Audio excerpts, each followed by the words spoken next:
وقال الله تبارك وتعالى في مقام آخر لقد كان لكم في رسول الله أسوة حسنة صدق الله العظيم وصدق رسوله النبي الأمي الكريم ونحن على ذلك لمن الشاهدين والشاكرين. خلاف پیغمبر کثیر اور گزیر، خلاف پیغمبر کثیر اور گزیر کہ ہرگز بمنزل نخواہد رسید. خلاف راہ پیغمبر قدم جو بھی اٹھائے گا، خلاف راہ پیغمبر قدم جو بھی اٹھائے گا کبھی رستہ نہ پائے گا، کبھی منزل نہ پائے گا. میرے عزیز محترم بزرگوں اور دوستوں اور عزیز ساتھیوں، اللہ رب العزت کا لاکھ لاکھ کرم اور اس کا احسان ہوا کہ اس نے ہمیں اور آپ کو چند دیر دین کی بات سننے کی توفیق بخشی اور اسی ارادے سے ہمیں اور آپ کو اپنے پاک گھر میں بیٹھایا اور جمع کیا. اللہ رب العزت نے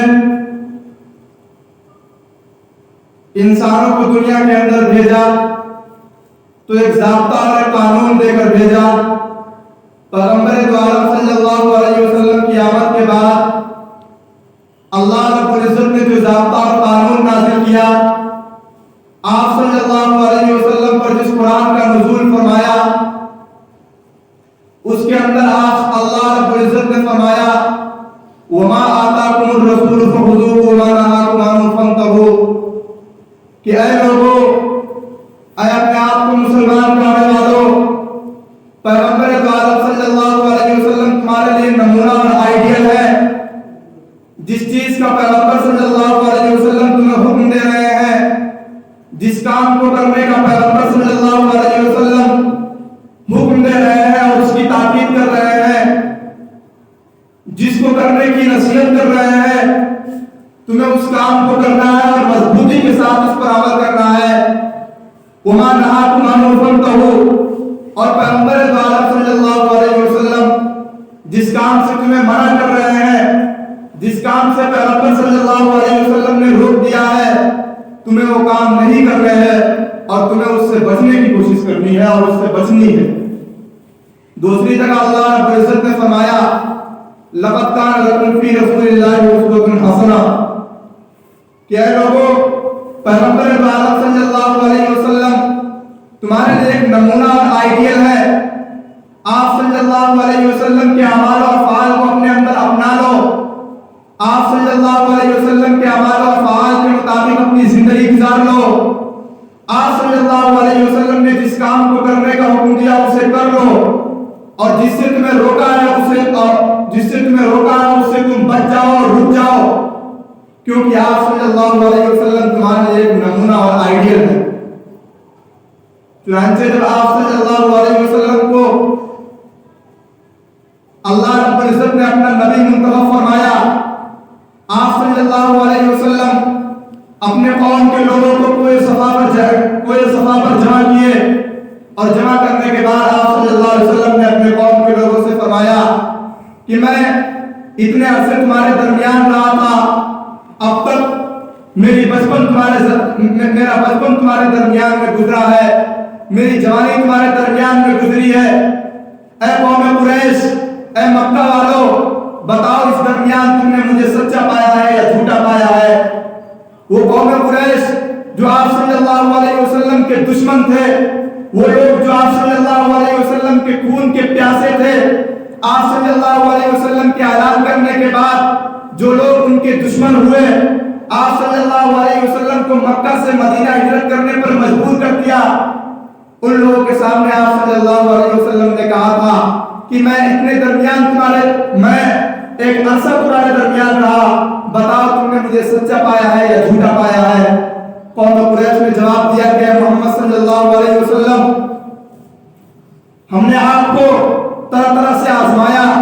طرح طرح سے آپ کا امتحان کیا، طرح طرح سے آپ کی آزمائش کی، لیکن تمام دفعہ ہر دفعہ ہم نے آپ کو سچا اور صادق پایا ہے. آپ صلی اللہ علیہ وسلم نے کہا اگر میں یہ کہہ دوں کہ اس پہاڑ کے پیچھے ایک بڑی لشکر موجود ہے اور جو تم پر حملہ کرنے والی ہے، کیا تم میری اس بات کو مان لو گے؟ تو تمام نے باوا سے بلند کہا تھا کہ محمد صلی اللہ علیہ وسلم آپ کی زبان سے یہ بات نکلے کہ پہاڑ کے پیچھے ایک لشکر ہے اور ہم اسے تسلیم نہ کریں، یہ نہیں ہو سکتا ہے، کیونکہ آپ صلی اللہ علیہ وسلم صادق اور امین ہے، ہم اسے یقیناً تسلیم کریں گے۔ تو آپ صلی اللہ علیہ وسلم نے کہا قولوا لا الہ الا اللہ تفلحوا، کہ لوگوں اگر کامیابی و کامیابی چاہتے ہو تو لا الہ الا اللہ، اللہ رب العزت کو اپنا معبود بناؤ اور اللہ رب العزت کے علاوہ کسی دوسرے کو اپنا معبود مت بناؤ، تم کامیاب و کامیاب ہو جاؤ گے۔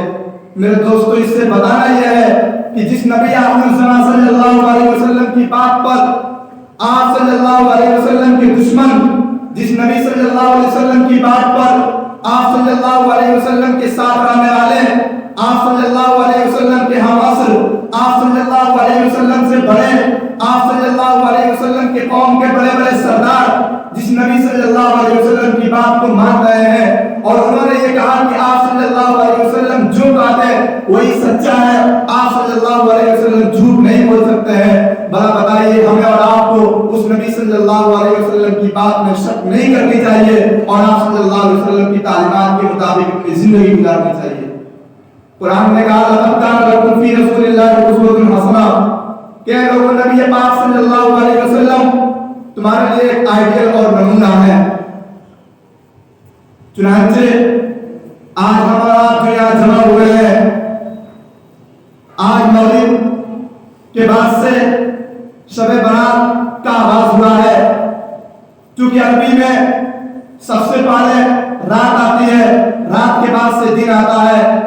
قمری تاریخ کے لحاظ سے سب سے پہلے رات آتی ہے اور اس کے بعد سے دن آتا ہے، شمسی تاریخ کے لحاظ سے سب سے پہلے دن آتا ہے اور اس کے بعد رات آتی ہے۔ تو شب برات یعنی یہ رات و رات ہے جس رات کی بہت ساری فضیلت اور بہت ساری اہمیت حدیث کے اندر وارد ہوئی ہے۔ چنانچہ نبی صلی اللہ علیہ وسلم نے فرمایا کہ اس رات کی فضیلت کا تو یہ عالم ہے کہ اس رات میں بنو کلب کے بکریوں کی طرح، بنو کلب کے بکریوں کے بالوں کی طرح اللہ رب العزت لوگوں کے گناہوں کو معاف کرتے ہیں۔ یعنی جو لوگ اللہ رب العزت سے اس رات معافی کے خواہاں ہوتے ہیں، اپنی معافی اللہ رب العزت سے چاہتے ہیں، اللہ رب العزت بنو کلب کے بکریوں کے بالوں کے برابر لوگوں کی اللہ رب العزت اس رات میں مغفرت کرتے ہیں۔ بنو کلب عرب کا ایک مشہور قبیلہ ہے، جو قبیلہ بکری پالنے میں بڑا معروف و مشہور تھا اور اس قبیلے کی بہت ساری بکریاں ہوا کرتی تھی۔ خلاصے کرام یہ کہ نبی صلی اللہ علیہ وسلم کے فرمانے کا مطلب یہ ہے کہ اللہ رب العزت اس رات بہت سارے لوگوں کی مغفرت کرتے ہیں۔ چنانچہ ہمیں اور آپ کو شب برات کی اہمیت اور شب برات کی فضیلت کے پیش نظر ہمیں اور آپ کو اس رات، یہ رات عبادت میں گزارنی چاہیے اور اللہ رب العزت کی طاعت و بندگی میں گزارنی چاہیے۔ میرے عزیز محترم بزرگوں اور دوستوں، لیکن ہمیں اس کے اندر یہ دھیان رکھنا ہے کہ اللہ رب العزت نے جو کہا وما آتاکم الرسول فخذوہ، کہ جس چیز کو رسول نے تمہیں حکم دیا تم اسے مضبوطی سے پکڑ لو، تو اس رات میں ہمارے اعمال نبی اکرم صلی اللہ علیہ وسلم کی تعلیم کے مطابق ہیں یا نہیں ہے؟ اگر اس رات کے اعمال نبی اکرم صلی اللہ علیہ وسلم کی تعلیم کے مطابق ہے، آپ صلی اللہ علیہ وسلم نے جن کاموں کا حکم دیا ہے ان کاموں کو ہم اور آپ اس رات میں کر رہے ہیں، تو اس رات کی فضیلت کے اندر اور اس رات کے برکات اور فیوزات سے ہم اور آپ مستفید ہوں گے۔ لیکن اگر ہم نے اور آپ نے اس رات کو فضول یونی گوا دیا یا پھر ہم نے اور آپ نے اس رات میں بدعت و خرافات کا بہت سارے بدعت و خرافات کو وجود بخش دیا اور بہت سارے بدعت و خرافات میں ہم اور آپ اگر اس رات میں مبتلا ہو گئے تو یہ رات ہمارے لیے بخشش کی رات نہیں ہوگی بلکہ وبال کی رات بن جائے گی۔ اس لیے کہ اللہ کے نبی صلی اللہ علیہ وسلم نے فرمایا کہ اے لوگوں ترکت فیکم امرین، کہ میں تم میں دو چیزوں کو چھوڑ کر جا رہا ہوں، میرے جانے کے بعد تم ان دو چیزوں میں اپنی کامیابی تلاش کرنا اور ان دو چیزوں کے مطابق اپنی زندگی گزارنا۔ اور ان دو چیزوں میں سے ایک تو کتاب اللہ ہے اور دوسری سنت رسول اللہ ہے. یعنی ہماری تعلیمات کے مطابق تم اپنے تمام اعمال اور افعال کو وجود بخشنا اور اپنے تمام کام میری تعلیمات کے مطابق کرنا. لہذا ہمیں آپ کو دیکھنا چاہیے کہ جب اس رات کی یہ فضیلت و اہمیت ہے تو قرآن نے اس رات کو منانے کا کیا طریقہ بتایا ہے, کیا دستور بتایا ہے قرآن نے. جو قرآن ہم تمام کے لیے قانون ہے, وہ قرآن کیا قانون اور وہ قرآن کیا طریقہ بتایا ہے اس رات کو منانے کے لیے. میرے دوستوں, بہت سارے لوگ اس رات کو بنانے اور کھانے میں گزار دیتے ہیں. یہ رات بنانے اور کھانے کے لیے نہیں بلکہ یہ رات اللہ رب العزت کو منانے کے لیے ہے. تو قرآن نے اس رات کو منانے کا کیا طریقہ بتایا ہے, ہمیں اور آپ کو اس پر غور و فکر کرنا چاہیے. قرآن کی ایک آیت ہے, اِنَّا أَنزَلْنَاهُ فِي لَيْلَةِ الْقَدْرِ وَمَا أَدْرَاكَ مَا لَيْلَةُ الْقَدْرِ لَيْلَةُ الْقَدْرِ خَيْرٌ مِّنْ أَلْفِ شَهْرٍ. اللہ رب العزت نے فرمایا کہ ہم نے اس قرآن کو لیلۃ القدر میں نازل کیا. آپ کو کیا معلوم لیلۃ القدر کیا ہے؟ یہ لیلۃ القدر کی رات کوئی معمولی رات نہیں ہے بلکہ یہ وہ رات ہے جس کی جو رات 1000 مہینوں سے بہتر ہے, 1000 مہینوں سے افضل ہے. اللہ رب العزت نے اس رات کی فضیلت بتائی, لیکن آپ صلی اللہ علیہ وسلم نے یہ رات ہمیں منا کر دکھلایا کہ اس رات کو منانا کس طرح ہے. بتایا اللہ رب العزت نے, منایا پیغمبر عربی صلی اللہ علیہ وسلم نے. آپ صلی اللہ علیہ وسلم اور آپ کے صحابہ کرام نے اس رات کو منا کر دکھایا اور ہمارے لیے ایک نمونہ پیش کر گئے آپ صلی اللہ علیہ وسلم اور صحابہ کرام کہ جس رات کی فضیلت و اہمیت تمہارے سامنے آئے, خواہ وہ شب قدر ہو یا شب برات ہو, جس رات کی اہمیت تمہارے سامنے بیان کی جائے, میری تعلیمات کے مطابق تم اس رات کو گزار لینا. اگر میری تعلیمات کے مطابق تم اس رات کو گزارنے والے ہو تو کامیاب و کامران ہو, اور اگر میری تعلیمات سے ہٹ کر اس رات کو گزارنے والے ہو تو ناکام ہو. آپ صلی اللہ علیہ وسلم نے لیلۃ القدر کو کس طرح منایا, صحابہ کرام نے کس طرح منایا کہ آپ صلی اللہ علیہ وسلم نے صحابہ کرام سے فرمایا کہ 21 رمضان کو لیلۃ القدر کی تلاش کرو, 23 کو لیلۃ القدر کی تلاش کرو, 25 کو لیلۃ القدر کی تلاش کرو. صحابہ کرام کس طرح اسے تلاش کریں گے, اس رات میں صحابہ کرام کو کرنا کیا ہے. آپ صلی اللہ علیہ وسلم نے فرمایا کہ اس رات میں خوب اللہ رب العزت کا تذکرہ کرو, اللہ رب العزت کا خوب ذکر کرو, اللہ رب العزت کی خوب تسبیح و تقدیس بیان کرو. آپ صلی اللہ علیہ وسلم نے لیلۃ القدر کو بتایا, لیلۃ القدر کی یہ فضیلت و اہمیت ہے, لیکن اسے منانے کا بھی طریقہ بتایا کہ لیلۃ القدر کو منانے کا طریقہ یہ ہے کہ تم اس رات میں اللہ رب العزت کی خوب پاکی بیان کرو, اللہ رب العزت کی تسبیح و تقدیس بیان کرو. لہذا ہمارے سامنے آج شب برات ہے, ہمیں اور آپ کو بھی چاہیے کہ ہم اور آپ اپنے شب برات کو اسی طرز و طریقہ پر گزاریں, اپنے شب برات کو اسی راستے پر اپنے شب برات کو گزاریں اور وہی طرز و طریقہ اختیار کریں جو آپ صلی اللہ علیہ وسلم نے اختیار کیا تھا لیلۃ القدر کے بارے میں. کیونکہ لیلۃ القدر بھی قدر کی رات ہے, لیلۃ القدر کی بھی فضیلت وارد ہے, شب برات کی بھی فضیلت وارد ہے. لہذا ہمیں اور آپ کو چاہیے کہ جس طرز و طریقہ پر آپ صلی اللہ علیہ وسلم نے لیلۃ القدر کو منایا ہے, صحابہ کرام نے لیلۃ القدر کو منایا ہے, اسی طرز و طریقہ پر ہم اور آپ شب برات کو منائیں. آپ صلی اللہ علیہ وسلم اور صحابہ کرام نے لیلۃ القدر کو کس طرح منایا ہے, اس کا اتنا اہتمام صحابہ کرام کے اندر, آپ صلی اللہ علیہ وسلم کے اندر اس کا اہتمام کہ آپ صلی اللہ علیہ وسلم راتوں میں اللہ رب العزت کی تسبیح و تقدیس بیان کرتے, اللہ رب العزت کی پاکی بیان کرتے. صحابہ کرام نوافل میں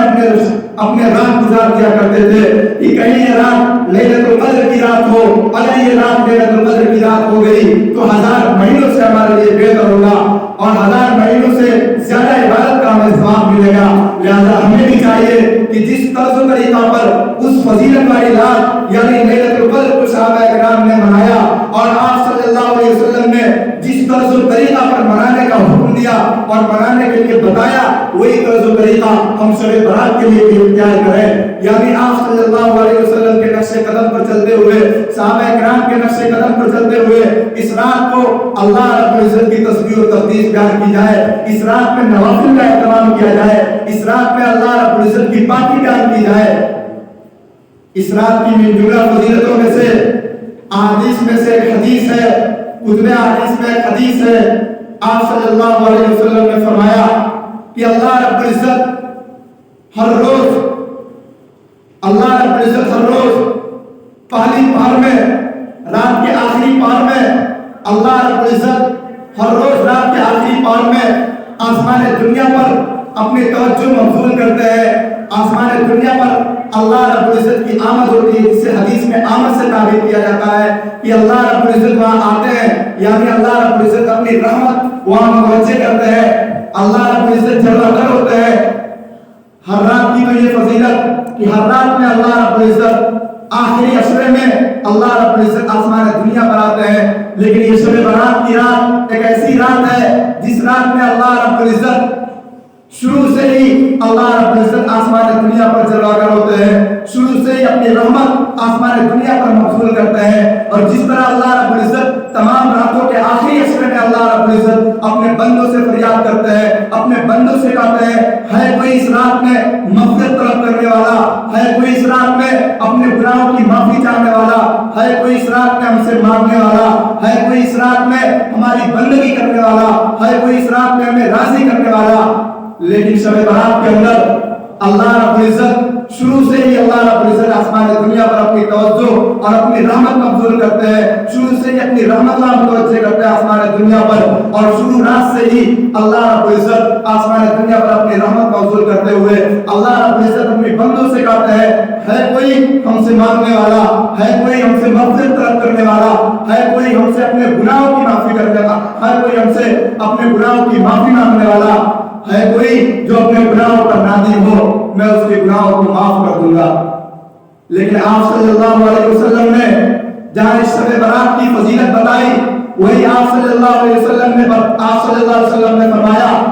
کہ اس بابرکت والی رات میں بھی، اس فضیلت والی رات میں بھی 5 ایسے لوگ ہوں گے جن کی مغفرت نہیں ہوگی، اللہ رب العزت نے اپنی مغفرت سے دور رکھیں گے۔ وہ 5 لوگ کون ہیں؟ ان 5 لوگوں کا اللہ کے نبی صلی اللہ علیہ وسلم نے شمار کیا اور بتایا، جو بتانے کا مقصد یہ ہے کہ لوگوں ان 5 لوگوں میں سے مت ہونا، ورنہ یہ شب برات کی فضیلت والی رات بھی تمہاری مغفرت نہیں کرا سکتی ہے، تمہاری گریہ وزاری بھی تمہاری مغفرت نہیں کرا سکتی ہے، اللہ رب العزت کے سامنے رونا دھونا بھی تمہاری مغفرت نہیں کرا سکتی ہے۔ اگر ان 5 کے علاوہ ہو تبھی تمہاری مغفرت اس رات میں بھی ہوگی، اور اگر ان 5 میں سے کسی ایک میں تمہارا قبول ہے، کسی ایک میں تم شامل ہو، ان 5 طبقوں میں سے کسی ایک میں تم شامل ہو تو تمہاری مغفرت نہیں ہوگی۔ ان 5 لوگوں کو ذرا غور سے سنیے، اور اگر اپنے اندر یہ کمی کوتاہی رہ گئی ہے تو اللہ رب العزت سے معافی مانگیے، اور آج شب برات کی اس بابرکت اور مبارک رات میں ہی اس کو ترک کرنے کا اور اپنی زندگی سے اسے خارج کرنے کا عزم کر بیٹھیے۔ اللہ کے نبی صلی اللہ علیہ وسلم نے فرمایا کہ سب سے پہلا وہ شخص ہے جو اللہ رب العزت کے ساتھ دوسروں کو شریک کرنے والا ہے، اللہ رب العزت کے ساتھ دوسروں کو معبود بنانے والا ہے، اللہ رب العزت کے ساتھ دوسروں کو شریک کرتا ہے، خدا واحد کے ساتھ دوسروں کو شریک کرتا ہے، اس شخص کی، اس مشرک کی بھی اس رات میں مغفرت نہیں ہوگی۔ یہ بابرکت رات بھی، اس کی گریہ وزاری بھی، اللہ رب العزت سے معافی بھی، اس کی یہ گریہ وزاری بھی اگر اس نے توبہ نہیں کی تو یہ گریہ وزاری بھی اس کی مغفرت نہیں کر سکتی ہے۔ سب سے پہلا وہ شخص جو مشرک ہو۔ دوسرا، اللہ کے نبی صلی اللہ علیہ وسلم نے فرمایا کہ جو لوگوں کا کینہ اور حسد اپنے اندر پالنے والا شخص ہے۔ حسد کسے کہتے ہیں؟ مفسرین میں سے بڑے مفسر نے فرمایا کہ حسد کہتے ہیں کسی کے زوال نعمت کی تمنا کرنا، یعنی کوئی شخص آگے بڑھ رہا ہے، کسی چیز میں بھی آگے بڑھ رہا ہو تو یہ تمنا کرنا کہ اس سے وہ نعمت چھن جائے، اس سے وہ نعمت ختم ہو جائے، اسے حسد کہا جاتا ہے۔ یعنی جو حسد اور کینے کو پالنے والا شخص ہے، اس شخص کی بھی اس رات میں مغفرت نہیں ہوگی اگر اس نے اس رات میں بھی توبہ اور اپنے اس فعل سے توبہ نہیں کیا۔ تو سب سے پہلا وہ شخص جو اللہ رب العزت کے ساتھ شرک کرنے والا ہے۔ دوسرا وہ شخص جو لوگ کا کینہ اور بغض اپنے اندر پالنے والا ہے۔ آپ صلی اللہ علیہ وسلم نے فرمایا کہ تیسرا وہ شخص جو اظہار یعنی اپنے تہبند جسے آج کے عرف میں کہیے پاجامہ اور اپنی لنگی ٹخنوں سے نیچے کرنے والا ہے تکبر کی وجہ سے، اور اپنی بڑائی لوگوں پر دکھانے کے لیے، اپنی شہری بنانے کے لیے اپنے پاجامہ اور اپنے طاقت کو ٹخنوں سے نیچے رکھنے والا شخص ہے، اس شخص کی بھی اسلام میں مغفرت نہیں ہوگی۔ چوتھا وہ شخص کہ جو شخص اپنے والدین کا نافرمان ہے، ان والدین کا نافرمان جس نے انہیں بڑھاپے میں پالا، جس نے انہیں بچپن میں پالا، ان والدین کا نافرمان جس نے اس کی رات کے لیے اپنی تمام تر تکالیف و مصائب کو برداشت کر لیے، ان والدین کا نافرمان کہ جو اپنے بیٹے کا پیٹ بھرنے کے لیے اپنے آپ کو بھوکا رکھ لیا، لیکن اپنے بیٹوں اور اپنی بیٹیوں یعنی اپنی اولاد کو بھوکا رکھنا گوارا نہیں کیا، ان والدین کی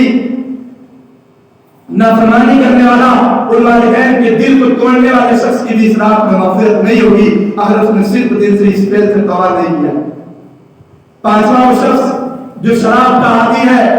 شراب پینے والا ہے، اگر شراب کا میں کوئی عادی ہے تو جب تک اس برے فعل سے توبہ نہیں کیا، یہ بابرکت اور یہ فضیلت والی رات بھی اس کی بخشش اور اس کی مغفرت نہیں کرا سکتی ہے۔ لہذا ہمیں اور آپ کو چاہیے کہ اپنے اس رات کو جو فضیلت والی رات ہے، عبادات اور نوافل ذکر و اذکار میں گزاریں، اور جن چیزوں سے آپ صلی اللہ علیہ وسلم نے بچنے کا حکم دیا ہے، وہ خرافات جیسے گلیوں میں گھومنا، پٹاخے بھڑکانا، چوراہوں وغیرہ کی بلا وجہ گردش کرتے پھرنا، ان سب چیزوں سے انسان بچے۔ یہ چیزیں غیر شرعی چیزیں ہیں، ان چیزوں کا شب برات سے کوئی تعلق نہیں ہے۔ شب برات تو عبادت کی رات ہے کہ اس رات میں انسان اللہ رب العزت کی تسبیح و تقدیس کرے۔ لہذا ہمیں اور آپ کو چاہیے کہ جن چیزوں سے اللہ کے نبی صلی اللہ علیہ وسلم نے جن پانچ طبقوں سے ہمیں بچنے کا حکم دیا ہے، ہم اور آپ اسے بچیں، جن میں سے سب سے پہلا مشرک، دوسرا کینہ پالنے والا، تیسرا والدین کا نافرمان، چوتھا تکبر کی وجہ سے اپنے ازار یعنی تہبند پیجامہ لنگی وغیرہ کو کپڑوں سے نیچے کرنے والا، اور پانچواں والدین کا نافرمان۔ ان کی اسلام میں مغفرت نہیں ہوگی۔ ان تمام چیزوں سے ہمیں اور آپ کو بچنی چاہیے، اور اگر ہم اور آپ اس برائی میں پڑے ہوئے ہیں تو ہم اور آپ اللہ رب العزت سے معافی مانگیں، اور والدین کی اگر ہم نے نافرمانی کی ہے تو اس کا تعلق تو کہ حقوق لحاظ سے ہے، اپنے والدین سے بھی ہم اور آپ معافی مانگیں۔ اگر ہم اور آپ شراب پینے کے عادی ہیں تو ہم اور آپ شراب کو ترک کرنے کا عزم کریں، اور اگر ہم اور آپ اللہ رب العزت کے ساتھ دوسروں کو شریک و شریک کر جانتے ہیں تو اس سے بھی بچنے کی پوری کوشش کریں، اور خدا واحد کی صرف اور صرف عبادت و پرستش کریں۔ میرا وقت صرف 20 منٹ تھا، میں تو صرف ماحول بنانے کے لیے آیا تھا، لیکن اصل بیان حضرت امام صاحب یعنی حضرت مولانا فخر عالم صاحب قاسمی دعوت برکاتہ کا ہوگا، لہذا ماحول بن چکا ہے، ہمارا کام اب ختم۔ ہم اور آپ کو چاہیے کہ حضرت مولانا صاحب کے اس پرکشش اور آپ کے معاوضے حسنہ سے اور آپ کے ان اقوال و افعال سے جو کتاب و سنت کی روشنی میں آپ بیان فرماتے ہیں، ہم اور آپ اپنی زندگیوں کو آراستہ کریں اور مزین کریں۔ ان چند باتوں کے ساتھ اپنی بات کو ختم کرتا ہوں۔ اللہ رب العزت ہم سب کو شب برات کی قدر نصیب فرمائے، اور تمام برائیوں اور خرافات سے اور آپ کو بچنے کی توفیق بخشے۔ وآخر دعوانا الحمدللہ رب العالمین۔